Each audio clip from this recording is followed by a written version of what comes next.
আমি প্রথমে আমার পরিচয় দিই যে আমার নাম আহমদ শামসুদ্দিন। আর বড় পরিচয় হলো যে আপনাদের আজকে সভাপতি আমাদের অত্যন্ত শ্রদ্ধাভাজন এবং প্রিয়জন জনাব গুলাম কিবরিয়া ভাইয়ের ছোট ভাই, আর কি সাংবাদিক ছোট ভাই, আবার ছোট ভাই বলতে হলো। আর দ্বিতীয়ত হচ্ছে যে আমি একটা প্রাইভেট প্রতিষ্ঠানে জব করি, মিডিয়ার সাথে ছোটবেলা থেকে জড়িত। এক সময় টোটালি মিডিয়া কর্মী ছিলাম, এখন একটু অন্য পেশায় ইনভলভ হয়ে গেছি। এই আর কি ছোটখাটো। আর সত্যি মেইন পরিচয় হচ্ছে আমি সিলেট অঞ্চলের কুমারপাড়া আমার বাসা। আমি এই সিলেট অঞ্চলের আপনাদের একজন ভাই। ব্যাংকিং সেক্টরে ব্যাংকে ওই প্রাইভেট সেক্টর আগে বলে ফেলছি, যেটা আমি আর্থিক প্রতিষ্ঠান, একটা ব্যাংকে আছি, প্রাইভেট ব্যাংকে আছি, আল আরাফা ইসলামী ব্যাংকে আছি। আর কিছুক্ষণ আগে আমার পারিবারিক একটা প্রোগ্রামে ছিলাম, তো কিছু মানুষের অর্ডার শুনতে হয়, এটা ওই যে ওয়াজিবুল ইহতিরাম হয়ে যায় যে তো এই মানুষরা যখন অর্ডার করেন তখন আসলে সকল সকল কাজের ঊর্ধ্বে ওনাদের অর্ডারকে ক্যারি করতে হয়, ইহতিরাম করতে হয়, সম্মান করতে হয়। তো কিবরিয়া ভাই বলছেন যে আপনি এখনই আসতে হবে। তো যখন হুকুম চলে আসছে তখন আসতেই বাধ্য, চলে আসছি অপ্রস্তুত অবস্থায় আর কি। যাই হোক, আলহামদুলিল্লাহ এখানে ঢোকার পর যে কতক্ষণ আপনাদের সাথে আমি সময় কাটাচ্ছি, আমি আপনারা বিশ্বাস করবেন কি করবেন না জানি না, এবং আমি মেন্টালি এবং এতটা ইন্সপায়ার এবং এতটা বিমোহিত হচ্ছি। আমি দুই কান খুলে রেখে আমি শুনতেছিলাম যে এখান থেকে যে ভাইগুলার ভয়েসগুলো শুনতেছিলাম। আমার মনে হচ্ছিল যে সত্যি কি আমাদের সিলেটে কি এত শক্তিশালী ভয়েসগুলো আছে নাকি। বিশ্বাস করুন, আমার মনে হচ্ছিল যে এত স্ট্রং ভয়েস কি সিলেটে আছে নাকি। প্রত্যেকটা ভাই যে যারা বক্তব্য দিয়েছেন, আমি দেখছি প্রত্যেকের মধ্যে এত স্ট্রং ভয়েস। আমরা তো আমাদের সাধারণত যাদেরকে চিনি, আমাদের রাজনীতি বা এই ধরনের পলিটিক্যাল ইনভলভমেন্ট যারা আছে, তারা হয়তো একটু কথাবার্তা বলেন। তো আমি মনে করছি মনে হয় এইসব লোকরাই মনে হয় আমাদের সিলেট। কিন্তু আমার তো জানি না, রাজনীতি সাইডে যাচ্ছি না, যে এইসব ভাইরা বিজনেসম্যান এবং যারা পরিচয় দিয়েছে বিভিন্ন জবের সাথে ইনভলভমেন্ট, এরা যে এত শক্তিশালী ভয়েস দিয়ে কথা বলতে পারেন, হিউজ, এটা অনেক বড় শক্তি, অনেক বড় শক্তি। আমার এতজন লোক জমা হয়ে গেছে, এবং ম্যাক্সিমামই পরিচয় দিয়েছেন। কেউ ম্যাক্সিমামই বিভিন্ন প্রতিষ্ঠানে চাকরি করেন, কেউ উদ্যোক্তা, কেউ বিজনেসম্যান। আমি যে ব্যানারটা দেখতে পাচ্ছি এবং যেটা নিয়ে আবার দেখতে দেখতে আবার শুনলাম যে এই নামটা ফাইনাল না, তো চারিদিকে ভাঙনের সুর। যেখানে এই বাংলাদেশে যা হয় শুরুর আগে ভেঙে যায় যে এই যে আমাদের একটা হুচুট খাওয়ার একটা অভিজ্ঞতা, যখন থেকে জ্ঞান খুলেছে তখন দেখছি যে একটা সম্ভাবনা তৈরি হয়, আবার এটা নষ্ট হয়ে যায়। এইখানে এই নামটা ফাইনাল কি ফাইনাল না জানি না, কিন্তু এর মাঝে বিশাল একটা সম্ভাবনা আছে, ইউনাইটেড ভাঙনের সুর, যেখানে এখানে আমরা ঐক্য হতে পারছি, এটা বিশাল বড় একটা গুরুত্বপূর্ণ প্রাইম। এবার আসি যে সিলেটের জন্য ইউনাইটেড জায়গাটা কতটা ইম্পর্টেন্ট। আমি আবারও বলি যে আমি একটু আমাদের নিয়ে আমি খুবই আপসেট ব্যক্তিগতভাবে। আমি ক্ষুদ্র মানুষ, আমি আপসেট হলেই কিছু আসে যায় না, না হলেও কিছু আসে যায় না। তারপরে তো সিলেটটা তো আমার, বাড়িটা তো এখানে, আমার জনগোষ্ঠীটা তো আমাদেরই, আমাদের ভাই বোন, আমাদের আমি সত্যি আপসেট। এই জন্য আপসেট যে বিভিন্ন কাজে কর্মে, এবং আমি টুকটাক এখানে আমাদের সাংবাদিক ভাই আছেন, আমিও টুকটাক এক সময় খুব ব্যস্ত হয়ে কিছু জায়গায় ছিলাম, তো এখন সরে এসেছি। তো আমাদের একটু ঘোরাফেরা হয়। আমি দেখছি যে সব অঞ্চলে একটা জায়গা আছে যে আঞ্চলিক স্বার্থ নিয়ে সবাই ইউনাইটেড। এই জায়গায় আমরা সিলেটের লোকজন একটু আলহামদুলিল্লাহ, আল্লাহ আমাদেরকে কিন্তু অর্থ দিয়েছে, সম্পদ দিয়েছে, সুখ শান্তি অনেক দিয়েছে। চিন্তা করতে পারবেন না যে অন্যান্য অঞ্চলের চেয়ে আমরা কত সমৃদ্ধ, এবং এটা বাই নেচার, আল্লাহ প্রদত্ত। আমরা খুব একটা অ্যাচিভমেন্ট করছি, আল্লাহ আমাদেরকে দিয়ে দিয়েছে। এই জায়গাটার কারণে আমরা আসলে খুব যে ফাইট করে কিছু অর্জন করব, এই মেন্টালিটিটা আমি যদি সিলেটি বলি, আমার কথা বলি, আমারও একটু কম আছে। যে কারণ আল্লাহ আমাদের অনেক নিয়ামত দিয়ে দিয়েছেন বাই নেচার, সেই জন্য ফাইট করে। এইখানে যে আমাদের অনেক ভাই জড়ো হয়ে গেছেন, যে ইউনাইটেড সিলেট নিয়ে ভাবতেছেন, আলহামদুলিল্লাহ বিশাল শক্তি। সিলেটকে নিয়ে ভাবা একান্ত ফরজ এখন আমাদের জন্য, সামাজিকভাবে ফরজ, এটা শরীয়তের কথা বলতেছি না। এই জন্য যে আমি তো আর্থিক সেক্টরের লোক, আমার কয়েকজন ভাই এই পয়েন্টটা নিয়ে আসছেন যে সিলেটটা হচ্ছে আমাদের ম্যাক্সিমাম জনগোষ্ঠী হচ্ছে বিদেশ মানে বিদেশ অধ্যুষিত এলাকা। আমাদের জনগণ ইউরোপে থাকেন, আমেরিকা থাকেন, সৌদি আরব থাকেন, দুবাই থাকেন, কানাডা থাকেন, এবং সেইখান থেকে ঠান্ডার মধ্যে, বৃষ্টির মধ্যে, ঝড়ের মধ্যে, রোদের মধ্যে সব পরিশ্রম করে টাকা কামান, দেশে পাঠান। আলহামদুলিল্লাহ আমাদের দেশের ইনফ্রাস্ট্রাকচার ডেভেলপ হয়েছে, ঘরবাড়ি আমরা বানিয়েছি নিজ উদ্যোগে, এইসব বিষয় আসলে হয়েছে। কিন্তু আর ব্যাংকে টাকা রাখেন, আমি তো ব্যাংকার, ব্যাংকে টাকা রাখেন। মজার ব্যাপার হচ্ছে সিলেটের টাকা ব্যাংকে ডিপোজিট জমে, এই টাকাটা দেশে বাংলাদেশের বিভিন্ন অঞ্চলে নিয়ে ডেভেলপমেন্ট হয়, আর সিলেট পিছিয়ে থাকে। এটা আজকে নতুন বিষয় না, দিনের পর দিন এটা ঘটতেছে। তাইলে আপনার আমার শ্রম ঘামের টাকায় সিলেট বঞ্চিত, অন্যান্য অঞ্চলগুলো ডেভেলপ হচ্ছে। ভাই এত হাতের দায় করতে হইলাম আমরা, এত হাতের দায়, আগে তো নিজের বাড়িটা ঠিক করি, এরপরে না অন্য জায়গা। কিন্তু আমাদের যে টাকাটা আমাদের জায়গায়, আমাদের অঞ্চলে যে মানে ইউটিলাইজ করে আমার জায়গাটা ডেভেলপমেন্ট করব, এই এন্টারপ্রেনারটা সিলেটে নাই, কম মানে নাই বলবো না, কম। মানে এখানে যারা পরিচয় দিয়েছে আমি তো মনে করছি মনে হয় প্রত্যেকে এন্টারপ্রেনার। আমি কাম খোলা রাখছিলাম যে কে কি পরিচয় দেন, প্রত্যেকে উদ্যোক্তা, মানে উদ্যোক্তা বলেই তো শীতের রাত্রে আপনারা এখানে সমবেত হয়েছেন। আমাদের সিলেটের পয়সাগুলা, আমাদের সিলেটের ডিপোজিট গুলা দিয়ে অন্য অঞ্চল ডেভেলপমেন্ট হয়। আমি হিংসা করছি না অন্য অঞ্চলের সাথে, সারা বাংলাদেশ আমাদের। কিন্তু আগে তো ভাই আমার সিলেট, আমার টাকা দিয়ে আমার সিলেট উন্নয়ন হোক, এরপরে না অন্য জায়গায় চিন্তা করবো। আমার সিলেটের টাকা দিয়ে সারা বাংলাদেশ ডেভেলপমেন্ট হয়, আমার সিলেট পিছিয়ে পড়া। চিন্তা করবেন না, যা উন্নয়ন হচ্ছে সব ব্যক্তি উদ্যোগে হচ্ছে, কিন্তু আমাদের খুব একটা আমাদের সিলেটটাকে যে এগিয়ে নেওয়ার মতো, লিড দেওয়ার মতো, আমাদের সোশ্যালি আমাদের জায়গাটাকে শক্ত করার মতো জায়গা আমাদের নাই। এখন আমি বলি যে বিদেশ থেকে আমাদের প্রবাসীরা যা টাকা পাঠান, আগামীতে কিন্তু একটা অ্যালার্মিং জায়গা হচ্ছে যে এরা দেশে আসতে চাইবে না। এই যে উনি আমার পরিচয় হলাম ভাতিজা হন, ওরা এই জেনারেশনকে নিয়ে আসতে পারবেন না যদি না আপনি কমফোর্টেবল একটা সিলেট উপহার দিতে না পারেন, এই সুন্দর জায়গাটা দিতে না পারেন, তাহলে সে কেন আসবে এখানে? আসিয়া আপনার রাস্তাঘাটের সমস্যা, ইলেকট্রিসিটির সমস্যা, তারপর আপনার অপরিচ্ছন্ন সিলেট, এই জায়গাগুলো। অথচ আল্লাহ সুবহানাহু ওয়া তাআলা আমাদেরকে এত সুন্দর একটা সিটি দিয়েছেন। আমি আরেকটা অভিজ্ঞতা শেয়ার করি। আমি 2023-তে আমি দুবাই গেছিলাম। তো ওই একটু মানে জবের প্রেশার একটু ফ্রি, জাস্ট ঘোরার জন্য। তো কয়েকটা মানে ডিফারেন্ট অভিজ্ঞতা হয়েছে। তো একটা হলো যে প্রথমে তো দুবাইতে যাওয়ার পর আমি চিন্তা করলাম যে পয়সা খরচ করে, আমি তো বাংলাদেশে গরিব দেশে গরিব মানুষ, মানে চাকরি করে টাকা রুজি করি, এই টাকা নিয়ে বিদেশে আমি যখন খরচ করতে যাবো, আমি তো চিন্তা করবো যে ফিডব্যাকটা কি পাচ্ছি। তো প্রথম অভিজ্ঞতা যেটা হলো যে দুবাইতে জানলাম যে দুবাই ওয়ার্ল্ডের সব থেকে লাক্সারিয়াস সিটি যাদের।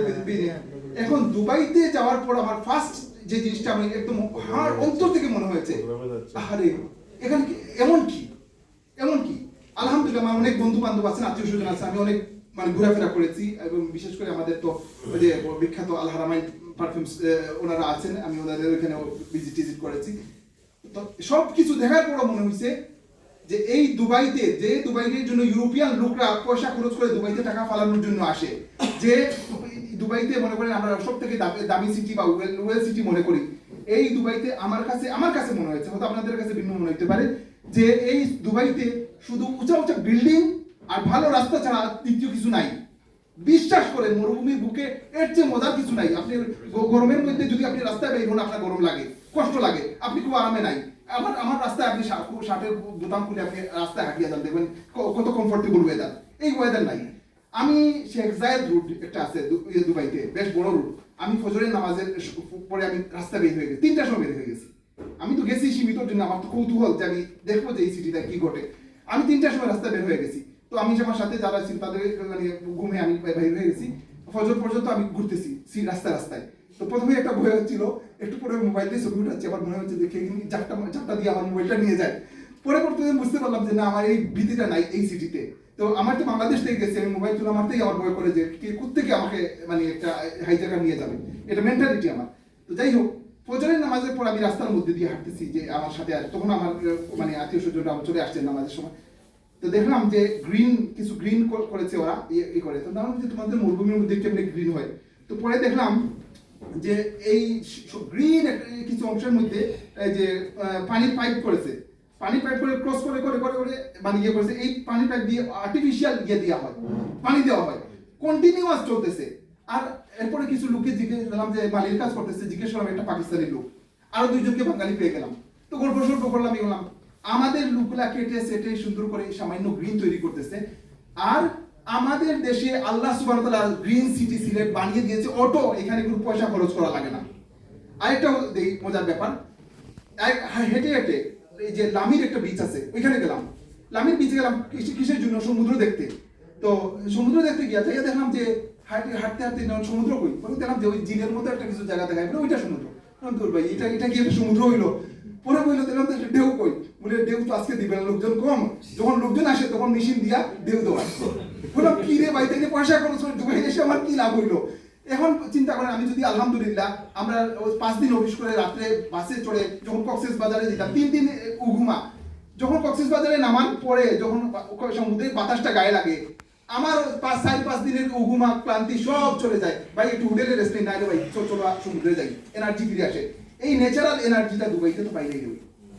আমি সরি, আমি একটু আঞ্চলিক বা লোকাল কথা বলতেছি, এখানে নিজেদের লোকজন বলে, তো এই আমার মনের আবেগটা বলতেছি। আমার সেইখানে দাঁড়িয়ে আমার মনে হয়েছে, আমি কিছু ভিডিও করছি, কিছু প্রতিবেদনের মতো করছি, যে সেইখানে দাঁড়িয়ে আমার মনে হয়েছে যদি আমার বাংলাদেশ, আমার মনে হয়েছে যে ঢাকা সিটিতে যা বিল্ডিং আছে, এত সবগুলো বিল্ডিং দলা করলে দুবাইয়ের 5% বিল্ডিং হবে না। দুবাইতে তো গোনা কয়েকটা বিল্ডিং সুন্দর সুন্দর করে গুছাই টাছাই সুন্দর ডিস্টেন্স দিয়ে, তার একটা বিল্ডিংই দেখতে চমৎকার। আর আমার একটা 20 তলা বিল্ডিং 5টা একটার উপরে আরেকটা, একটু কোনোটাই দেখা যায় না। তাই এসেট তো আমার দেশে আছে, এসেট নাই নাকি? এরপরে আমার এখানে যে গ্রিন আছে, আমার মনে হলো যে দুবাইতে যারা আমার দেশের যে টাকা পয়সা যেগুলো আছে, আমি ওর বাদ শব্দ ইউজ করবো না, যেহেতু এটা যে অনেক টাকা পয়সা আমাদের দেশ থেকে চলে যায় না, আমার দেশের টাকাগুলো যদি অল্প টাকা যদি আমার দেশে যদি কেউ আন্তরিকভাবে একটু ফালাইতো, দুবাই থেকে লোকজন বাংলাদেশে ভ্যাকেশন কাটানোর জন্য আসতো। এখন এটা আমার ইকুয়েশন। এখন আসি আমাদের সিলেট সিটি কতটা সম্ভাবনাময়। অন্যান্য অঞ্চলগুলো মোটামুটি ডেভেলপ হয়ে গেছে, কিন্তু সিলেট একটা দিক দিয়ে আমরা ডেভেলপ হয়েছি, ঘর বাড়ির দিক দিয়ে। আমরা বেশি করে কষ্ট করে পয়সা পাতি আনিয়ে দেশে ঘর বানাই, ইন্ডাস্ট্রিয়াল ডেভেলপমেন্ট সিলেটে নাই। আমরা বিভিন্ন সময় আমরা কথা বলেছি এই নিয়ে, যে সিলেটের তখন আমাদেরকে বলা হয়েছে যে আপনার সিলেটে তো ট্রান্সপোর্টেশন কস্ট বেড়ে যায়, সেই জন্য অন্যান্য অঞ্চলের জন্য।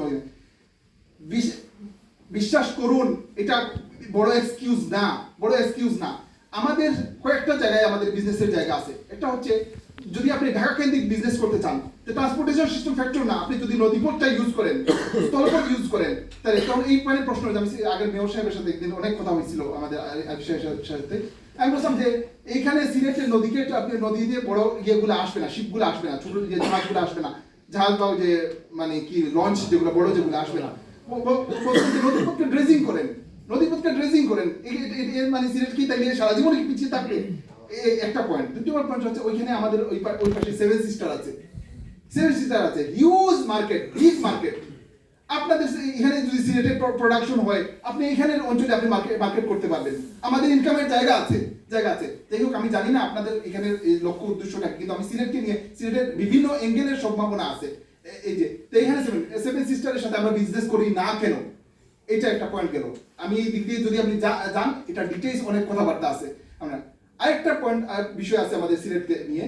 সিলেটটাকে গত কয়েক বছরে একটা বিষয়ে রেডি করা হয়েছে, যে ট্যুরিজম জোন, মানে সিলেটকে দেখা হয়েছে যে ঠিক আছে ইন্ডাস্ট্রিয়াল হবে না, এখানে ট্যুরিজম জোন হিসাবে করা হোক।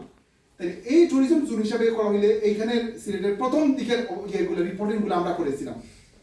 প্রথম রিপোর্টিংগুলো বিশ্বনাথকান্তি তখনও কিন্তু আবিষ্কার হয় নাই, সাদা পাথর আবিষ্কার হয় নাই। বাংলাদেশ টেলিভিশনের উদ্যোগে ফয়জুল্লাহ সাইদকে নিয়ে আমরা এই প্রতিবেদনটা ফার্স্ট আমরা করেছি। গুলজার আহমেদ, ওই যে আমাদের সাংবাদিক ভাই চলে গেছেন, এখন গুলজার আহমেদ কোন টিভিতে আছে জানি, এখন টিভিতে গুলজার আহমেদ। আমরা কিন্তু প্রথম দিকের কিছু আমরা রিপোর্টিং করেছিলাম, তখন কিন্তু আলহামদুলিল্লাহ এখন বিগ ইন্ডাস্ট্রি হয়ে গেছে। এই জায়গা নিয়ে আমাদের ভাবতে হবে। এই মনে করেন আপনি ওইখান থেকে ভাবতেছেন যে সিলেটকে এই করা যাবে, মানে ট্যুরিজম, কিন্তু এখানে কয়েকটা পয়েন্ট আছে। একটা হচ্ছে যে ট্যুরিজম দিয়ে আমার ইনকাম, কতটা ইনকাম আসে, রেভিনিউ আসতেছে, এটা আমার দেখতে হবে একটা। দ্বিতীয়ত হচ্ছে এখানে আমার ট্যুরিজমের মাধ্যমে আমার সিলেট অঞ্চলের আমার মানে কালচার সংস্কৃতি কি ধ্বংস হচ্ছে কিনা এই জায়গাটাও কিন্তু আমাদের ফলো রাখতে হবে। যেমন দেখা গেল যে আমি ট্যুরিজম করে এখানে আমার জায়গাটাকে দুবাই বানিয়ে ফেলছেন, এটা আমাদের চিন্তা করতে হবে। আমাদের ভবিষ্যৎ প্রজন্ম বাচ্চা কাচ্চারা যে মানে পরিচ্ছন্ন নগরী, পবিত্র নগরী হিসেবে থাকবে কি থাকবে না এই জায়গাটা বুঝতে হবে। আবার এটাকে আরো সুন্দরভাবে মানে আরো অনেক এসপেক্ট থেকে এটাকে ট্যুরিজম জোন হিসেবে ডেভেলপ করা যায়, এগুলো নিয়ে আমাদের ভাবার অনেক জায়গার মানে রয়ে গেছে। এখানে ট্যুরিজম জোন হিসেবে যদি আমরা ডেভেলপ করি তাহলে সিলেটকে পরিচ্ছন্ন করা একান্ত প্রয়োজন, ক্লিন করা একান্ত প্রয়োজন। আপনার সিলেট সিটিকে যদি যদি যদি টুরিস্টরা যদি এনজয় করতে চায়, সেই সিলেট সিটিকে মানে পরিচ্ছন্ন রাখতে হবে। 2 নম্বর হচ্ছে পরিকল্পিত নগরায়ন। আমাদের আগামীতে বাসা বাড়িগুলো হচ্ছে কিন্তু কোনো ওয়েল সেট আপ নাই, এই জায়গাগুলো এবং এরকম আরো শত শত পয়েন্ট আছে। যদি আমরা আপনি সব থেকে বড় পয়েন্টটা যেটা হলো যে নিজের নগরীটাকে নিয়ে চিন্তা করা, নিজের নগরীটাকে নিয়ে চিন্তা করা। দুঃখজনক সত্য হচ্ছে আমাদের যারা একটু মানে একটু উতরে আসেন সবাই আমরা বিদেশে পাড়ি জমাই, এখানে একটা সময় চলে যায়, আসার পর ক্লান্ত হয়ে যখন দেশে ফিরি চাই যাচ্ছে আমি একটু সার্ভ পাই, নিজেকে নিয়ে ভাববার মতো সুযোগ দেয়, এই গ্যাপগুলো হয় আমাদের সিলেটে। তো আমি মনে হয় বেশি কথা আসলে অন্য একদিন হয়তো না বলবো মানে কোনো একটা বিশেষ টপিকস নিয়ে। আজকে সব থেকে বেশি অনুপ্রাণিত হচ্ছি যে এতগুলা ভাই মানে সিলেটকে নিয়ে ভাববেন এরকম একটা চিন্তা নিয়ে যে একত্রিত হয়েছেন। আলহামদুলিল্লাহ আলহামদুলিল্লাহ আলহামদুলিল্লাহ। আরেকটা কথা বলে শেষ করে দিই, আমাদের দেশটা বিভিন্ন সময় বিভিন্নভাবে ধাক্কা খায়, হুচট খায়, এবং রাজনৈতিকভাবে হোক, সামাজিকভাবে হোক, এইভাবে হোক সেগুলো আমরাও অনেক সময় হতাশ হয়েছি যে আসলে এই দেশ দিয়ে কিচ্ছু হবে না। এই দেশ দিয়ে বিশ্বাস করেন কত কিছুদিন ধরে আমাদের বিশ্বাসটা কেমন যেন একটা ইউটার্ন নিয়েছে। আমার মনে হচ্ছে আসলে বাংলাদেশ ইমাজিন থেকে বাংলাদেশ একটা বিশেষ সম্ভাবনা নিয়ে দাঁড়াবে ইনশাআল্লাহ। বিকজ এখন আর ওই যে পচা লোকজন যারা আছেন, আমি সবাইকে বলতেছি না, সবাইকে সম্মান রেখে বলতে, পচা লোকজন যারা আমাদেরকে কুক্ষিগত করে রাখেন, মনে হয় আমাদের ইয়াং জেনারেশন ধাক্কা দিয়ে পচা লোকজনকে সরাই দিবে এবং একদম নিট এন্ড ক্লিন চিন্তা। মানে আমরা তো এই চিন্তাগত দিক দিয়ে আমরা কিন্তু মানে দৈন্যতায় ভুগতেছি। দেখবেন নিট এন্ড ক্লিন সম্ভাবনা নিচ থেকে উঠে আসবে এবং দেখবেন একটা ছেলে, একটা তরুণ একটা সমাজকে বদলে দিবে। আমার মনে হয় এই পরিবর্তনটা ইউনাইটেড সিলেট থেকে আসুক। আমি বিনয়ের সাথে বলতেছি, আমি সিলেটের সন্তান হিসাবে, আপনাদের ভাই হিসাবে, আমাকে যদি সত্যিকার অর্থে আপনারা যদি সিলেটকে নিয়ে কিছু করতে চান, আমি আপনাদের খাদিম হিসাবে আপনাদের সঙ্গে পাবেন ইনশাআল্লাহ। এই প্রত্যাশা রেখে আজকের মতো এখানে শেষ করছি। আসসালামু আলাইকুম ওয়া রাহমাতুল্লাহি।